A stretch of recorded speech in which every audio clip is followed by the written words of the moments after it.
జాతి వారసత్వ దీపికలు ప్రపంచంలోని ఏ భాష సరస్వతికైనా అందులోని జానపద సాహిత్యమే మూలమైనది. పరిశోధకుల మాట జానపద విజ్ఞానంలో కళలు ప్రధానమైన భాగం. సంగీతం, నృత్యం, అభినయం ఉండే ప్రదర్శన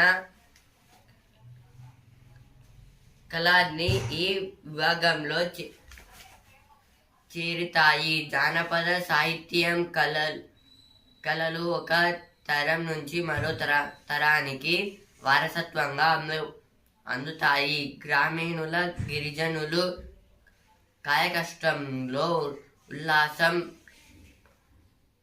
పొందడానికి, విజ్ఞానం వినోదానికి